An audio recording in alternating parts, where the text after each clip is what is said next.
অভিজ্ঞানের গান ও কবিতা যদি আপনাদের ভালো লেগে থাকে তাহলে প্লিজ অভিজ্ঞান ক্রিয়েশন চ্যানেলটি সাবস্ক্রাইব করুন এবং পাশের বেল আইকনটি ক্লিক করুন।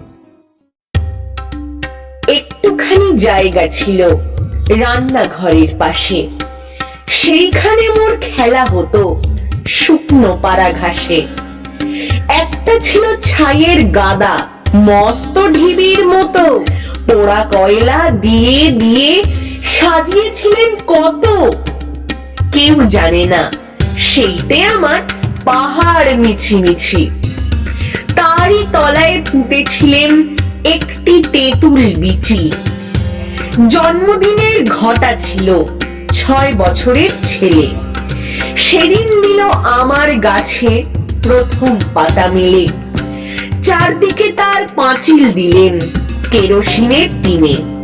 সকাল বিকাল জল দিয়েছি দিনের পরে দিনে। জল খাবারের অংশ আমার এনে দিতেন তাকে, কিন্তু তাহার অনেকখানি লুকিয়ে খেত কাকে। দুধ যা বাকি থাকতো দিতেন, জানতো না কেউ সে তো। পিঁপড়ে খেত কিছুটা, তার গাছ কিছু বা খেত। চিকন পাতায় ছেয়ে গেল, ডাল দিল সে পেটে। মাথায় আমার সমান হলো 2 বছর না যেতে। একটি মাত্র গাছ সে আমার, একটুকু সেই কোণ।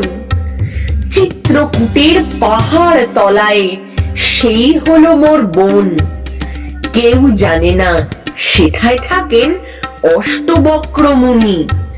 মাটির পরে দাড়ি গড়ায়, কথা কন না উনি। রাত্রে শুয়ে বিছানাতে শুনতে পেতেন কানে রাক্ষসেরা পেঁচার মতো চেঁচাতো সেইখানে।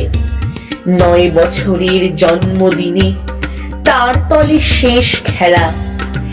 ডালে দিলুম ফুলের মালা সেদিন সকাল বেলা। বাবা গেলেন মুন্সিগঞ্জে রানাঘাটের থেকে। কলকাতাতে আমায় দিলেন পিসির কাছে রেখে।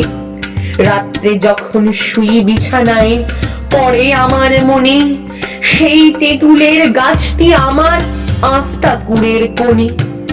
আর সেখানে নেই তপবন, বয় না সুরধ্বনি। অনেক দূরে চলে গেছেন অষ্টবক্র মুনি।